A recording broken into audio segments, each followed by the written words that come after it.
And I'm just ready for everyone to be like, wait, this is like the most exciting time to be a developer. Yeah, we're probably at the lowest number of developers there will ever be for the rest of human history.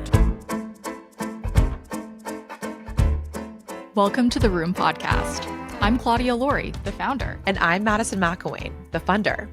We are on a mission to open the door to the room where it happens, sharing the stories of some of the world's most iconic builders. Authentic storytelling is core to our community. It all started as two best friends who met in the heart of San Francisco as product managers in 2018. When I left Uber to start my company, Madison was our first yes. It was these conversations that birthed the Room Podcast. And nearly 5 years later, our guests have built businesses with a combined enterprise value of over $100 billion. You'll recognize conversations with your favorite technology founders from Perplexity to Vercel to Zillow to Cloudflare, all across our 110 episode catalog. The best way for you to get to know our community, both online and offline, is by subscribing to the podcast and our newsletter, which you can find at theroompodcast.com. Okay, let's open the door. Before we dive into today's story, we have a few short messages from our sponsors. Perkins Coie supports the most innovative entrepreneurs and investors in fast-moving and high-growth sectors, addressing their myriad of legal needs. But the firm doesn't just provide end-to-end legal and business counseling to its startup clients. It also facilitates introductions to key advisors and sources of capital. Perkins Coie's interactive website, Startup Percolator, offers access to programs, resources, and rich dynamic content designed to assist entrepreneurs on their startup journey. To learn more, go to startuppercolator.com and Perkins Coie, COIE.com. This podcast is brought to you by Mercury, the fintech trusted by over 200,000 businesses, including the Room Podcast, for banking, credit cards, and financial workflows. The truth is, banking can do more. Mercury brings everything you do with money into one product that feels extraordinary to use. Visit mercury.com to apply in 10 minutes for banking that makes more possible for your business. Welcome back to the Room Podcast. Today, we're thrilled to take you inside the room with co-founders Matan Grinberg and Eno Reyes of Factory. Just a year after ChatGPT burst onto the scene, Factory set out to become the command center for software development, unifying all engineering context from GitHub to Notion and empowering product and engineering teams to collaborate with autonomous AI systems. With backgrounds in physics and computer science, as well as experience at companies like Microsoft and Hugging Face, Matan and Eno bring a fresh perspective on how AI is reshaping the role of the developer. Their journey has already attracted $20 million in funding from Sequoia, Lux Capital, and Mantis Ventures, positioning them at the forefront of the AI native movement. In this conversation, we dive into their early influences, the aha moment that sparked Factory's creation, and the challenges of convincing dev teams to let AI execute code. We also explore how AI is shifting go-to-market strategies, transforming collaboration in both startups and large-scale organizations, and the fast-evolving landscape of LLMs and foundational models. Key topics in this episode include the future of AI-driven development, fundraising in the age of Gen AI, and how Factory aims to stand out in an increasingly crowded market. Both Madison and I were so impressed by how these young founders are thinking about the space, and I know you will be too. Let's open the door. Well, first of all, Matan, Eno, thank you so much for joining us today in the room. Thank you for having us. Yeah, thanks. Excited to be here. We're super stoked to have you in person, in the physical room. So let's get started with you guys. Where did you both grow up, and how has that shaped your view of the world? Matan, I'm going to you first. Cool. So I grew up in Palo Alto, California. Originally moved around a lot in the South Bay, but I choose to define Palo Alto as where I grew up. Sounds good. And hated startups. Oh. Wanted nothing to do with them. Just because in Palo Alto, every single good idea is, oh, you should make a startup for that. I think really didn't like that. So I was like, I'm going to do the exact opposite thing, whatever's the furthest from startups. So decided to get into theoretical physics. And in particular string theory. Cool. And so set off for basically the next 10 years to focus on that, which is what brought me to Princeton, which was where I first got connected to Eno. And after that, did a master's at Cambridge in the UK, came to Berkeley to do a PhD. At Berkeley, I kind of got there at the same time that Eno ended up coming to San Francisco. So I'll let him give a little background before I explain how we then joined forces. Awesome. I want to jump the gun on the meet cute for you guys. So let's keep going with Eno. Like, where'd you grow up, and how has that shaped who you are today? Yeah, absolutely. So I grew up kind of on the opposite side of the U.S. in Atlanta, so Southeast. My parents both met at Savannah College of Art and Design. They were like graphic design and illustration. So I grew up in a very like art forward household. But also very technology forward. So like Photoshop and all these kind of creative tools were like easily accessed for me. And so a lot of my early exposure to technology was like creative technology. And so I think that growing up, to me, it always felt like technology was this tool for like self-expression, less so on the like software, like B2B SaaS kind of side. That happened later, I guess. But it definitely felt growing up like the thing that was always encouraged to me was think about like the future, think about what technology can unlock for creative expression. And then went to Princeton, did CS and like cognitive science. So a lot of the focus there was on neuro and kind of trying to approximate how brains might think, but with software. And that, I think, really put the itch in me to like work in AI. I've been saying that the internet feels fun again for the last month because there just is this zeitgeist moment of creativity that's happening. And a lot of what you're building with Factory is empowering that within the developer workflow. So we're going to get there. But before I jump the gun, you already mentioned you did not see yourself being a founder. But, did you always think you'd become a founder? I think that the idea of starting something and building it has definitely been on my mind. In college, I had a creative technology agency. So it was like 10, 15 people, mostly contractors, and then my roommate at the time. So it was like dorm room startup. Nice. But this was not at all like a venture-backed endeavor. It was more like a LLC that wrapped around consulting, basically. And so I think that definitely put the itch in me. Cool. Well, you mentioned Princeton. It's where you guys met. Was it inevitable that you guys would start something together? So it's funny you mentioned that because we both went to Princeton. We were a year apart, and we had what might be like the maximum overlap of mutual friends without ever having spoken to each other. Perfect. Like Love I think it. actually like 150. We've talked about this so many times where like his best friend was like really close with my best friend, yet somehow we never had like a one-on-one conversation. We probably went to like so many of the same events, like we recognized each other, but just never a one-on-one conversation. Yeah, we were definitely like we were at least one class that we know of where we were like probably sitting right next to each other. Yeah. So how come we're here today in this room? When did that happen? Yeah. So Eno found his way to San Francisco by way of Seattle. Love it. I found my way through I found my way through Berkeley, and just maybe a couple months after ChatGPT came out, there was like a frenzy of hackathons in San Francisco. Every other day there was like another hackathon. It was a big thing if you got invited to this one or that one, whatever. It kind of died down, shortly thereafter, but. At one of these, we were both there and saw each other from across the room, and it was like, wait a minute, like I remember you. Like we both like kind of looked at each other and recognized each other, and we ended up going and saying hi and kind of reconnecting, and that ended up being 8 days before we started Factory. Nice, wow. Which was it was one of those things where I was like. We like to joke that it was intellectual love at first sight.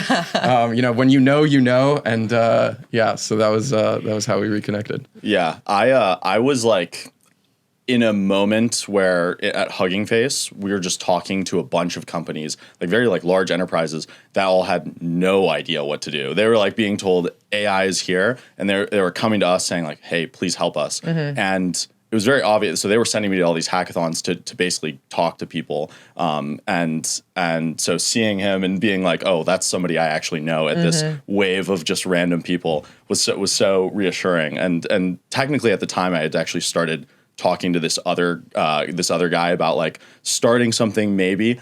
Once I met Matan, I was like, no. Matan is the guy for sure. Love that. Love that conviction in each other. And you're living in the world of theory, as you mentioned, doing the research on the cutting edge, and you're working every day in the developer toolkit and workflow. What were some inefficiencies either both of you were seeing, or you particularly as a developer were seeing kind of in your day-to-day jobs? Yeah, I think that the thing that was definitely most evident was at the time the like strongest conviction tool for developers to use AI was autocomplete. And it just really felt like what we were seeing was a an evolving paradigm of, well, what if we put these LLMs in a loop, and what if we let the LLMs call functions? The word agent really hadn't, at least in AI circles, had the prevalence that it now has. Mm-hmm. And I think it was you that when we were talking, Matan was like, have you ever heard of this like baby AGI thing? And for me, that was like a repo with like 50 stars that a coworker had mentioned one off. And I was like, well, how do you know about that? And I don't know. Yeah. And so, and one thing I remember, so this was way before people were going crazy about agents. This was also, like I said, a couple months after ChatGPT came out. And something I remember being particularly struck by was like within 2 months, Eno and the way that he developed the way that he wrote code was completely different. And this is something that to this day I still am in awe about, is like the second there is a more optimal way to do something, Eno will be the first person to just like fully adopt exactly how to do it. And one thing that like came to mind was the way he was doing it this was in like, I guess April of 2023, maybe March, was, you have your IDE and then you have ChatGPT and you're like swiping between those. And clearly that is not like the optimal interaction pattern for, building software with AI. And so this was something that was like, these tools are only going to get more powerful. Clearly the optimal interaction pattern is not there at all. And like no one is actually thinking about how do we like in production settings change the way that people develop. And so that was what, we got carried away with. Yeah. So this is an incredible backdrop for us to discuss Factory in more details. But I'm curious, there was basically an 8-day window between intellectual love at first sight and Factory being co-founded by you two. Yes. What happened during those 8 days? Ooh. Yeah, that is a great question. So similar to how Eno was talking to another person, there was a friend of mine who I was talking about. So I was at Berkeley doing string theory, like nothing to do with AI or software engineering. The only thing it has to do with AI is that it's like involves math, and so it's easy to then apply it. Yeah. And a piece of insight that this friend gave me was, hey, while you're a student, you should email more people because people are much more likely and inclined to help you if you're a student, because it's like you're not looking for anything, it's just advice. And so I'm looking and I'm thinking like, okay, who are the people that I could reach out to that I would be even curious to like get their advice about. And there was this, randomly in my YouTube recommendations, there was a podcast recorded during COVID. So it was like a online, not face-to-face. But there was a podcast with this VC who I recognized his name because he also used to be a string theorist. And in fact, one of the papers that I had published at Princeton cited one of his works, which there's not really a string theory to VC pipeline. So I was very intrigued by that. Ended up sending him an email. It's Sean McGuire from Sequoia. Nice. Sent him an email. Was just like, hey, I used to do string theory like you. I published a paper with this guy who's very famous in string theory. His name is Juan Maldacena. If you're not in string theory, you probably don't know I'm sorry, I don't know that influencer. Yeah. Basically. He is arguably the most like prominent string theorist. So it's pretty crazy for an undergrad. He basically does not work with undergrads. So the fact that Matan did definitely caught Sean's eye. Yeah. So and I called him Juan too, as like an if you know, like you don't say the last name. And Sean replied. We ended up meeting down in Menlo Park. It was supposed to be like a 30-minute meeting. Sean loves walking. We ended up walking for 3 hours. He was in running shoes. I was in like random sneakers. I had so many blisters by the end of that. But at the end of that meeting, he was basically like, you should either join Twitter right now because Elon just took over. And if you choose to join, that's badass. Or 2, you should join one of my portfolio companies. Or 3, you should start a company. And so at the time I was thinking about like code generation, was really excited by it. And I think Eno and I had that love at first sight the day between emailing Sean and when we actually met in person. And so like the coincidences there were ridiculous. As I remember the next day, Eno and I got coffee at noon, like in the middle of the week. And I was like, hey, like, what do you know about code generation? He was basically like, a lot. And I was like, okay, great, let's do it. And, for the next 72 hours, we ended up working on, retrospectively, a really shitty demo. But, it was, at the time, I think it was really, really exciting. Sean, I emailed him and I was like, hey, I think there's something cool I want to show you. He's like, okay, like, whatever, let's hop on a Zoom and see. Showed it to him and he was like, okay, like, this is all right. And I was like, oh, like, just all right? Like, I think it's pretty cool. He's like, okay, would you work on it full time? And I was like, yes. And he was like, okay, drop out of your PhD and send me a screenshot. Oh my gosh. Wow.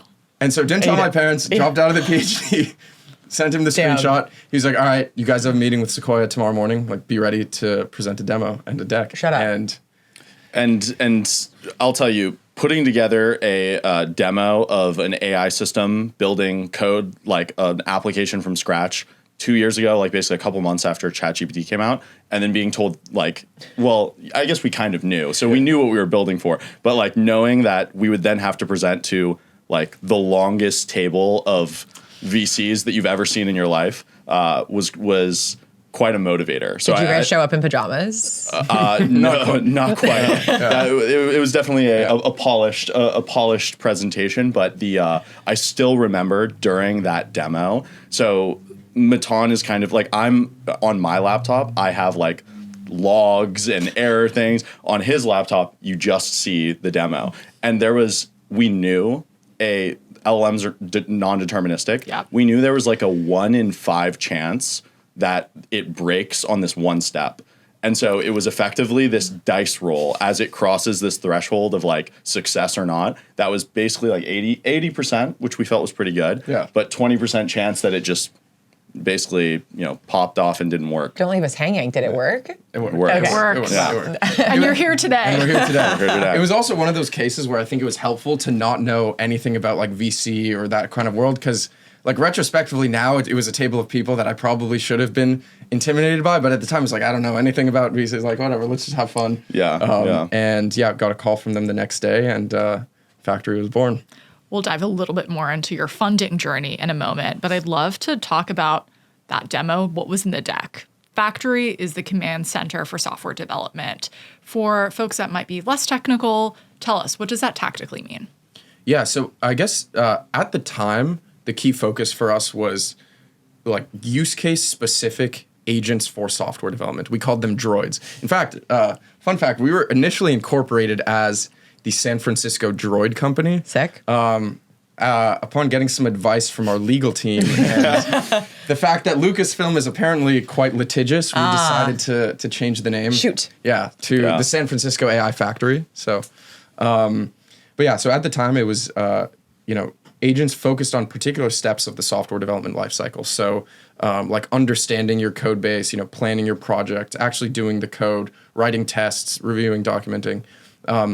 And how that's shifted over time is that we've realized that the alpha isn't necessarily in the domain-specific agent itself, but rather providing agentic AI workflows to developers in the enterprise in these complex settings. So being able to unify different sources of context that an engineer might need, so like their code, but also their Google Docs or their Jira tickets, things like that, and bringing those together with agentic workflows so that they can collaborate with this agentic AI when they'd like to, but then also delegate tasks that they don't even want to work on at all. As a startup founder with a very small team of engineers, I resonate with how efficient that would be as an improvement to a developer's workflow.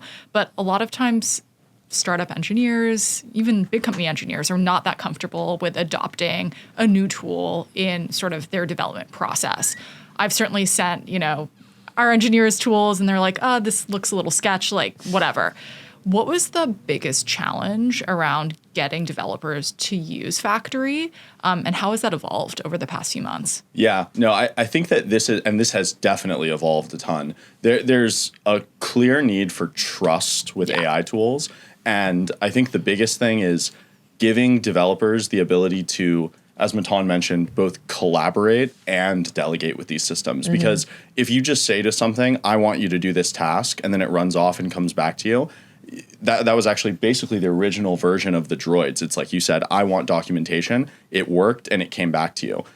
And I think that there's this kind of bar that gets set where you really need to be almost 100% successful or else you lose trust. And so then you start thinking, well, what if we showed them the steps that it took to get there? What if we showed them what are the options that they have from the beginning? What if we showed them that they can interrupt and interact with these systems while they work? And you start to realize that there's kind of a set of different developers, some that are very willing to drive that whole process themselves. And those are the ones who are a little less trusting of AI. There's a whole other set that is like let's YOLO it. Let's send the agent off. Let it come back, and I want to see those results. And so building out the platform to respect those like transparency and decision-making processes was probably the biggest step change that has led to the adoption it now has. Yeah, that makes a lot of sense. Transparency, trust, really key sort of design principles here.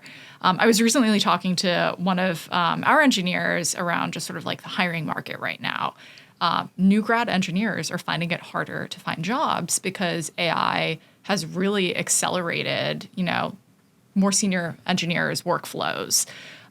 In your opinion, like how is AI shaping the role of developers, engineers, in the next 5 years? Yeah. No, go ahead. So I think one thing about this that Eno said in the office the other day that I loved is that the center of gravity of software development is changing, where it used to be, and obviously, physics background. Center come gravity. on. He teaches you all that. Exactly. But the idea that, originally the focus was on coding, but as these systems get better and better at coding, if you give them clear and concise instructions, that means that the emphasis is now shifting towards understanding and planning. So what that means is, as a developer, you are spending more of your time making sure you're very clear about the certain constraints that you want to satisfy with whatever it is that you're building. So that's kind of on the like individual developer level. What that means in terms of like, organizations as a whole, and I think a lot of people talk about, developers being replaced, which we are very adamantly. I don't even think that like, it's not even that it's like bad to say these things. I also think it's like categorically false. It just means that the table stakes for what an organization with 10 developers should be able to ship now grows. Yeah. It would be true if like one company had access to AI and none others did. But the fact that everyone has access, it just means like now having like shipping 5 different things in 1 month is like expected of everyone, right? Yeah. So yeah, that's the kind of the. And now with AI just being so table stakes to every, software business, you have to go after these customers, and there's often kind of a fight to win some of these large deals. Tell us about your go-to-market strategy, and tell us about how you won your first like hallmark customer. Yeah, so I think talking about the go-to-market. So we're very focused on the enterprise in particular. Yeah. That's probably the least served right now because it's really fun to show demo videos of like, look, like my 7-year-old just, created this app from scratch. And like, that's really fun. It's really exciting. It's also, I think, just great for, less experienced developers to now be able to do these things. Totally. But in the actual enterprise, that's a very, very different story, right? Like you're not building apps 0 to 1. You have 30-year-old code bases. Half of the code might be dead. You have out-of-date docs. You have parts of the code base that, the last person who touched it is like retired. And, the considerations for you are not, I want to build this thing 0 to 1. It's like, I want to make sure that I can change this thing and I don't break everything else that relies on it.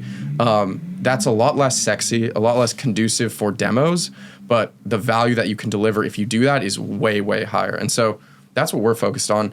Because of that, a lot of the companies that we go to, they actually don't have like, even though it seems like there are a million code generation tools, a lot of the enterprises actually don't have people going to them because it's just not as fun and viral of a use case. And it's a lot harder. It's just there's a barrier of security, of thoughtfulness, and where's the data located? Are you training on these? What is the minimum amount of spend and of tokens that you can use? I think a lot of tools just aren't built for that conversation. Yeah, absolutely. And so in terms of the first enterprise. So actually the kind of originally from the Droid paradigm of things, when we were focused on these particular use cases, it was actually the code review Droid that people really, really liked. And it's still to this day, it's something that all of our customers use, which is as you have more code generated by AI and you give each developer the ability to produce more and more code every single day, you also need to increase your standards or your measures to verify that the code that you're shipping to production is actually good code. And our review product helps speed up that review process. And so that was like the initial wedge with our first enterprise customer. Cool. They're still using it to this day. We actually just expanded within their org to a lot more use cases. Yeah. So that was a lot smaller. That was a 50 engineer organization. We're now working with orgs that are orders of magnitude larger, but I still remember the feeling of like when they actually converted. That was so indescribable. Like when you spend so much time and the team is like heads down grinding for so long, and then you get that, I remember on that call with, our point of contact, who was basically like, yes, by the way, I'm going to make the recommendation to my boss that like we procure. Yeah. I remember being on the verge of tears, which was, I'm not typically, particularly emotional. And it was pretty crazy. Yeah. I think that the strategy that we had early on was effectively just go small and then go bigger and bigger, which I would recommend. I think that actually does work pretty well. If you're like a first time founder, you want to be in the enterprise market, but you don't have any of the things necessary to do that.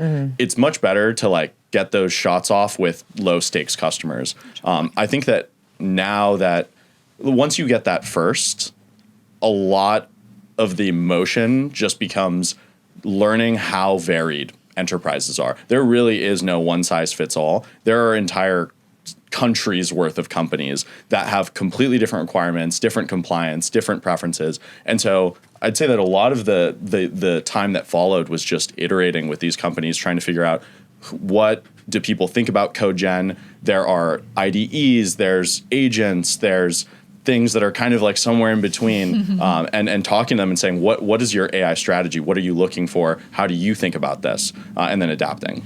No, even just this conversation is helpful. Claudia and I were prepping for this, of course, reading all that we could about Factory.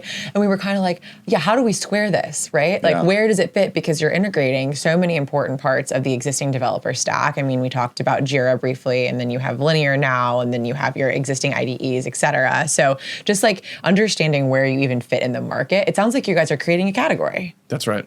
I think so, yeah. Absolutely. Am I next on questions? Yeah, you're next. Okay, perfect. Because I was going to talk a little bit about the fundraising conversation. We already answered the question, who was the first person to say yes to you? Sounds like it was Sean at Sequoia. That's right. And as you guys went first of all, step back. Congratulations. Huge congratulations. Yeah, amazing. $20 million round, $125 million valuation. You have amazing partners. You have Sequoia, you have Lux Capital, Mantis. Have you guys met the Chainsmokers? Yeah. Vibes? They're what do we great think? vibes. They're great. Yeah. Fantastic. They came by the office to talk to a bunch of the team. Yeah. One of our head of biz ops, Fran, that you met, she's awesome, and she knows them very well. Of course, absolutely. Well, that's really fun. I love the Chainsmokers, I'm not gonna lie. I guess just for the AI ecosystem, right? We have a lot of founders listening who are hoping to be in your shoes. What advice would you have for them on going to market with a Series A fundraise? Yeah, that's a good question. I mean, I think importantly, I think what people can really tell immediately is if a team views fundraising as a goal or as like a tool to get to goals. And I think that's something that we've been extremely disciplined about. And I think people tend to appreciate that because that kind of shows longer term thinking for the business, especially in our category. I think code generation is one that definitely has a lot of money being put into it, which I think is a great thing. This is a very important space. But understanding what the utility you actually get from doing a fundraise, knowing that you're giving away a big piece of your company to do so, and making sure you do these things when you have optimal leverage, when you actually need it as a business. I think that's really important. And yeah, I think doing as much as you can to remember that like the zeros do not matter. Like it's all those headlines are fun. They don't matter. Fundraising announcements do not matter except to help hiring or help top a funnel.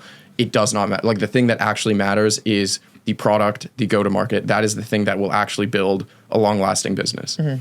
Yeah, I think that pretty aligned with what you're saying. If you set out your goals for your company and you it feels like if you're building SaaS that actually does scale with the actual software itself rather than with like some hard cost, obviously totally different if you're building robots or some physical world thing. You will kind of naturally find those points where you probably have to fundraise to move on. And there's actually not many of them. It's mainly you want to grow very quickly. You've figured out a sales motion that actually works. There is some major research that you probably need a lot more people than you currently have. I mean, other than that, I would really recommend looking at the space, at all the different players that are raising, that are involved, and trying to figure out like which of those paths seems most like the one that I'd like to follow.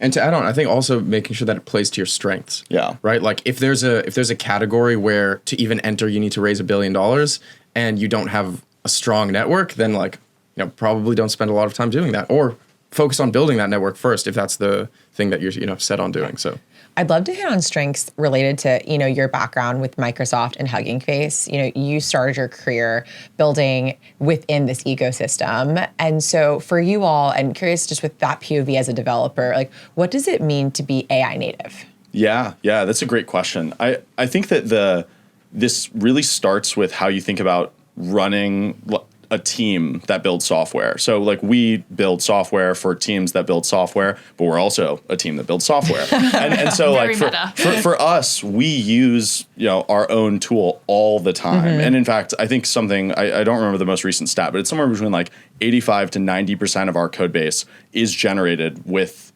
older versions and our current version of our tool, of the factory platform. And so there, you can kind of sense this if you were to just shadow anyone from our team. All of our notes are transcribed automatically. Like I do one-on-ones transcribing. I bring them into our platform, and I have droids help me like organize, tasks, next steps. A lot of our pod organization of the different engineering teams is basically built around the minimum number of people who can collaborate in our tool together and solve problems. And we also have a much more horizontal kind of structure where lots of developers have the freedom. And I think this kind of gets to a bit of that earlier question of how is like the role of a developer changing? We really see there being one type of persona, which is a like somewhere between product engineering and technical management, where with tools like our platform and many others, you can manage things like tickets automatically. You can organize work based on high-level company principles. And so as long as you have as a company like really tight definitions of what it means to build product, what it means to do engineering at factory, AI tools and humans who are competent enough can actually be the product manager, the engineer, the implementer, and the QA. And so a lot of our team is members of technical staff because they do everything, which is really exciting. Yeah.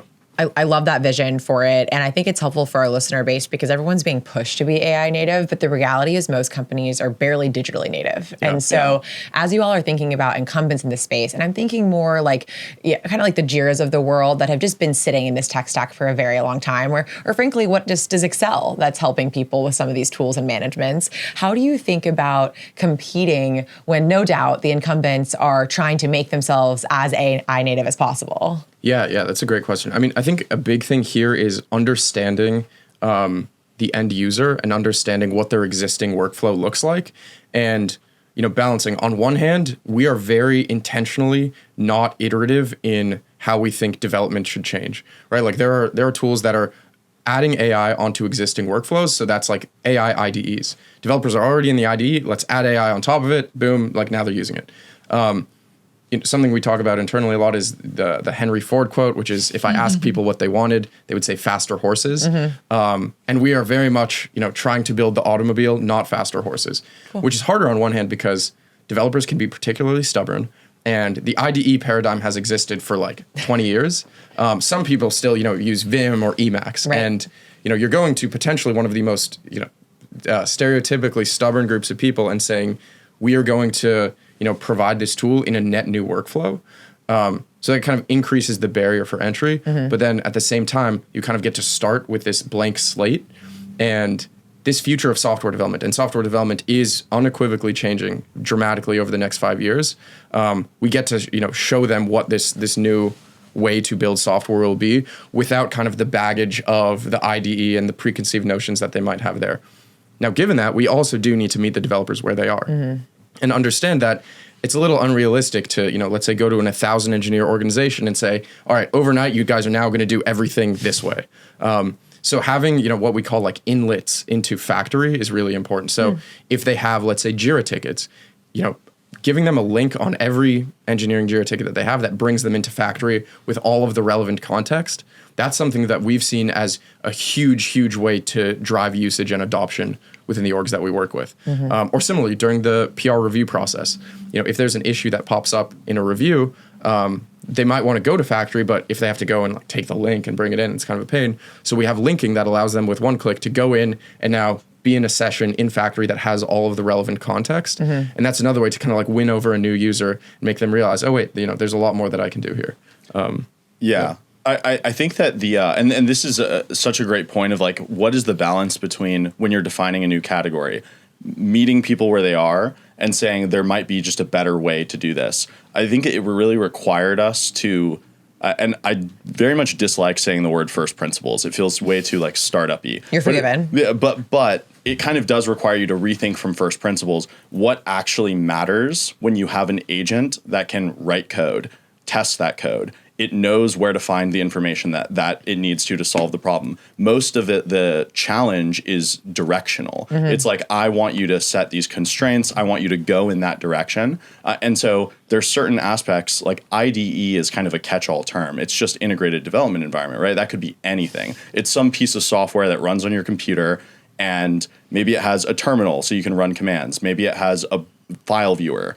If you look at how different tools are evolving, the interfaces are starting to be a lot less the actual old IDE stuff and a lot more the agent and the tools that you can view it. I think what a lot of the players in the space are going to learn are some of the lessons that we've been kind of working on already, which is what matters is showing what the agent is actually doing, showing the information that the agent has in its head, showing the steps it needs to take next and what it's going to do next, and letting the user have control to a very fine-grained degree of every little one of those things. And when you do that, you build something that doesn't really look like an IDE, but as the agents start to get better, it starts to become probably the new form of how we'll build software.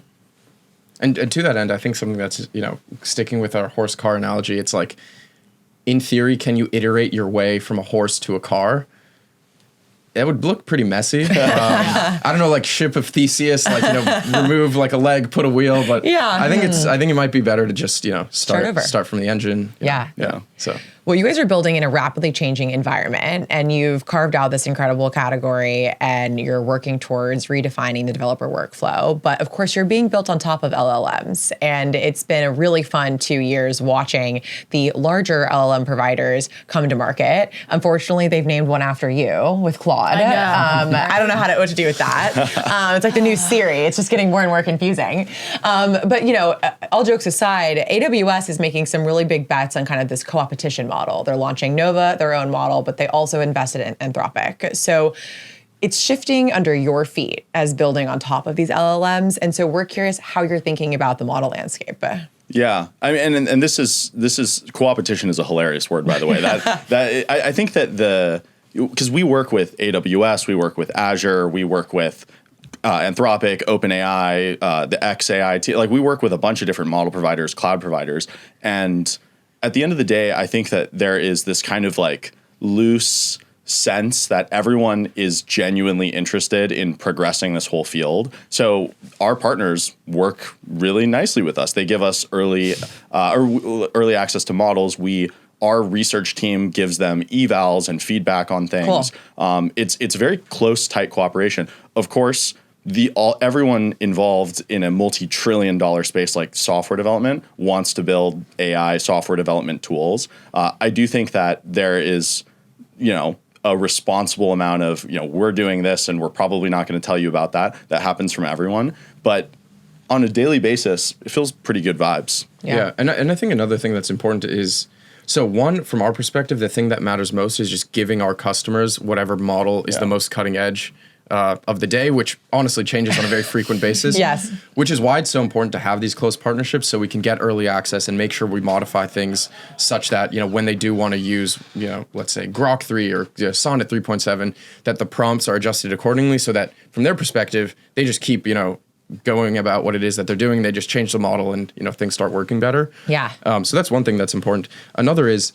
this is why we're really focused on the enterprise, because for use cases of 0 to 1 app building, whatever model is best is going to be the best at that. because a core competency for all of these models is code generation. Now, it's different when you're actually deployed in a very large enterprise where making the model better at code doesn't mean you can suddenly just like drop it into a 30-year-old code base that like 50,000 engineers have been working on. That's where the differentiated value that we provide gets the largest. Whereas, the 0 to 1, like help my niece build a fun app, that's, not really where we're trying to go. So yeah, no, that's helpful to frame it up. And that just makes me want to ask this question almost a layer deeper in the stack, pun intended. Like, do you guys care about chips at all? Are you thinking about Nvidia versus Trainium with AWS? Like, is that coming into your thought process today? I would say that only in the sense that like we do work a little bit more closely on like some like reinforcement fine tuning for very specific tasks. It's definitely not like the biggest thing that we do. And so there are certain decisions that have to sometimes be made. Which provider do we use? What chipsets are available to those providers? I wouldn't say that it's very top of mind though, because most of the inference, probably like 99% of the inference through our platform happens with big models, big LLMs on existing platforms. Most of the interest there is as either a fan or like, for broader geopolitical interest. Yeah, well, but it's fascinating. Yeah, exactly. Yeah. No, I'm kind of obsessed with seeing how it all plays out. So we'll keep it going. Well, you kind of mentioned some fun jokes around the no-code platforms, the V0s, the Replits, the Lovables. I'm probably similar to the nieces building on those platforms. Which is a good thing, to be clear. I think it's a great thing. I think it is good for truly everyone.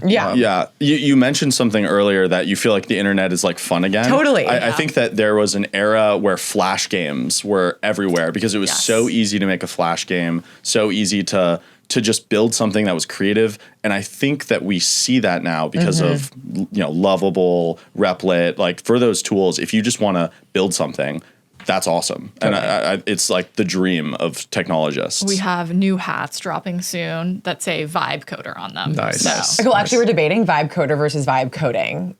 What do you think? I kind of like the label.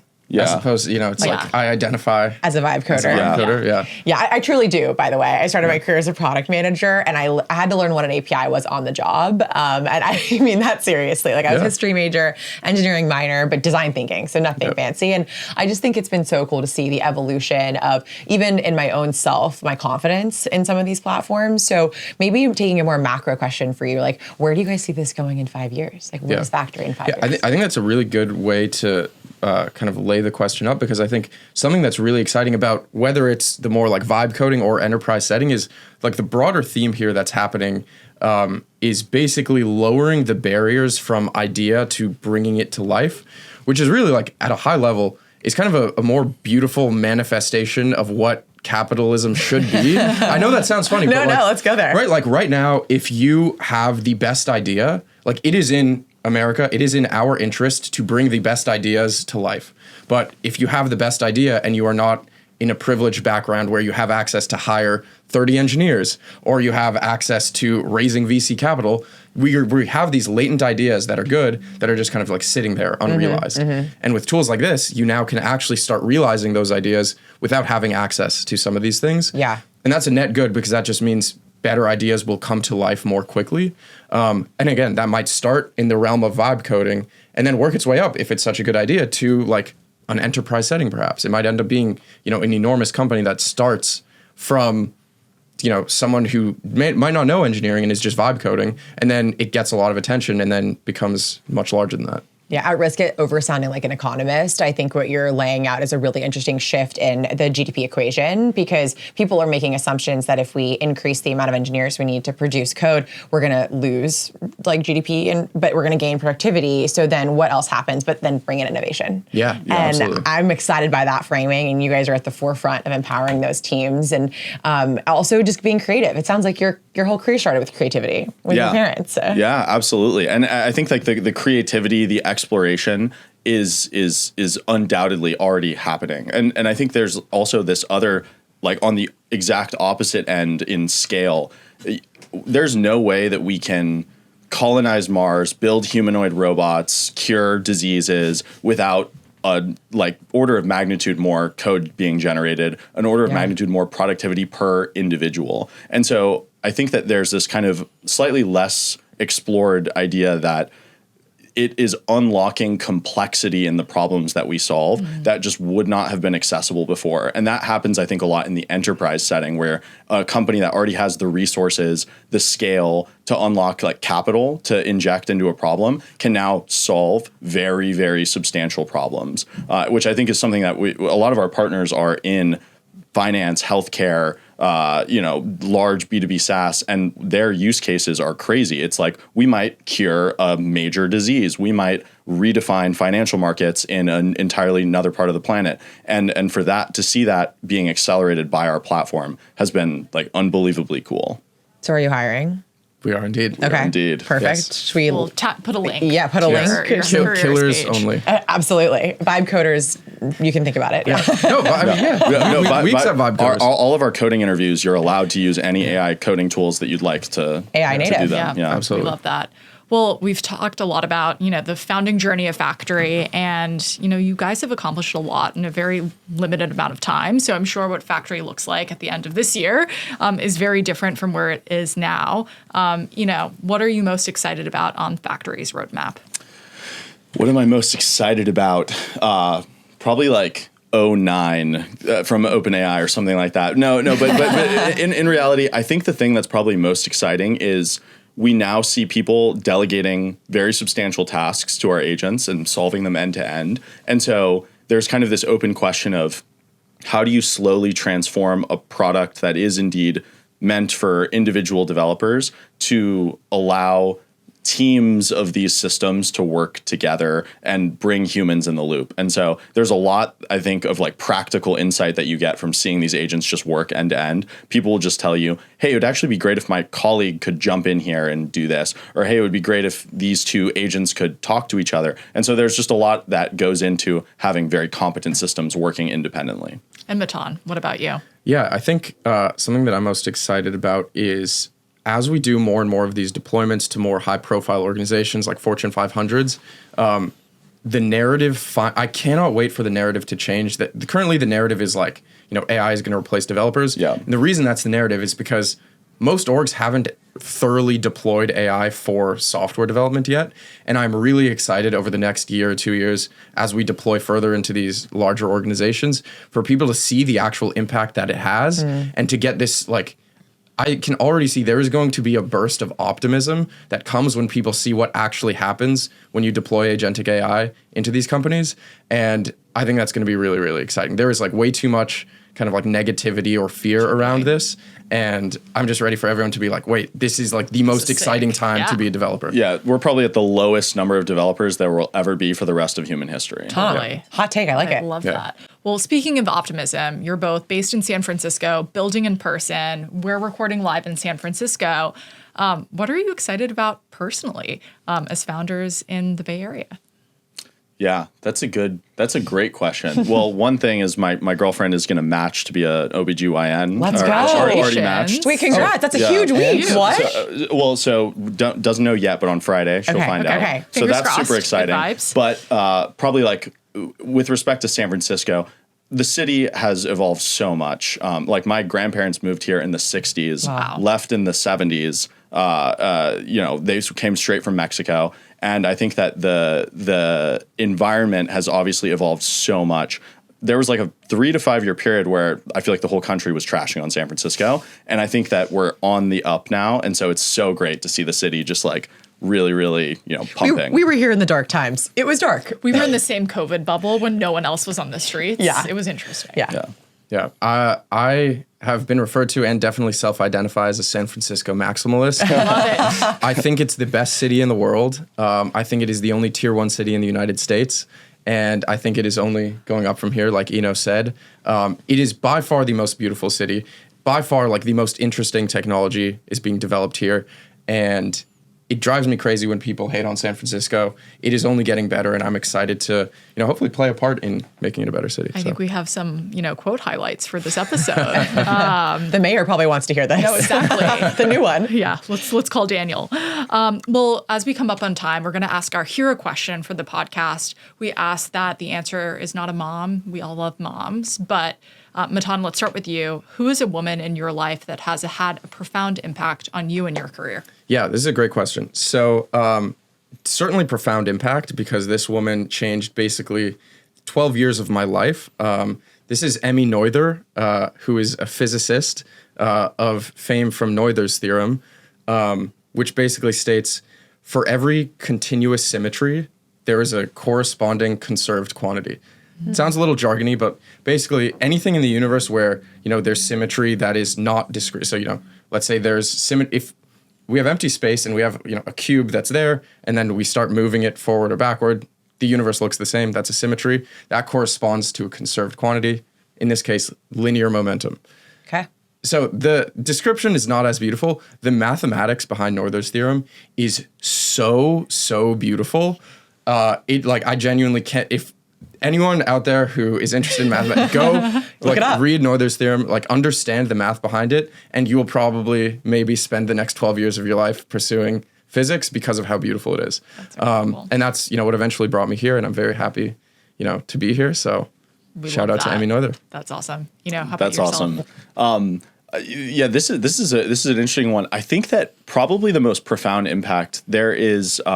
She was working at OpenAI. I believe she's at Thinking Machines now. Lillian Wang has this blog, and it was probably like a week or two before we actually met.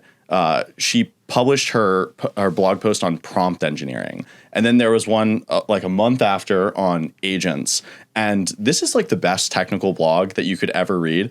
It's so dense. It's so filled with insights and alpha. And so reading that basically convinced me that I should go and work on LLMs, agents like full time. And it was very timely. And I definitely credit that blog. Go check it out. It's awesome. Yeah. I just want to encourage you guys, and I think all our listeners, I've heard a few times the serendipity of when you met and how the catalyst just came out of you to start your company. And I think, frankly, Claudia and I had a very similar co-founding story. There was 1 week in July of 2020 where 3 different people mentioned to me that I should maybe start a podcast. And these were very different people. It was disparate sources. And Claudia was the third person. And it was a little voice note being like, I think we should maybe start a podcast. Completely out of the blue.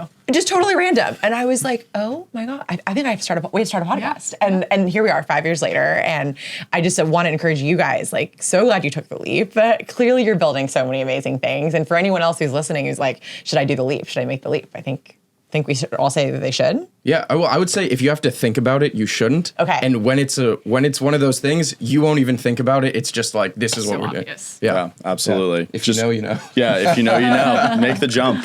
Yeah, 100%. Well, Matan, thank you so much for joining us today in person in the room. Thank you for having us. Yeah, thank you. Thank you so much for joining us at The Room Podcast. If you want more from The Room every week, subscribe to our newsletter at theroompodcast.com/newsletter. We'll be back next week with a new episode, an inspirational guest, Tuesday. See you in the room.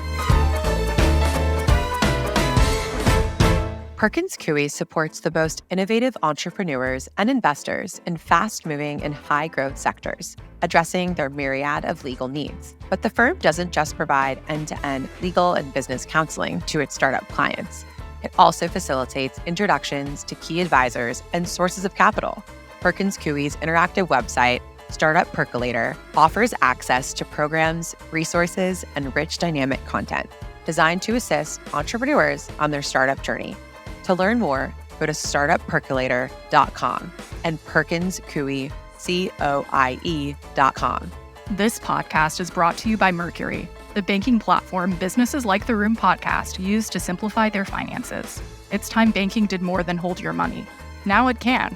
With Mercury, you can pay bills in seconds, close the books faster, and even send invoices. Not only does Mercury do away with a patchwork of tools, it eliminates guesswork, giving you complete and accurate visibility into your business's finances, all from one account. Apply in minutes at mercury.com.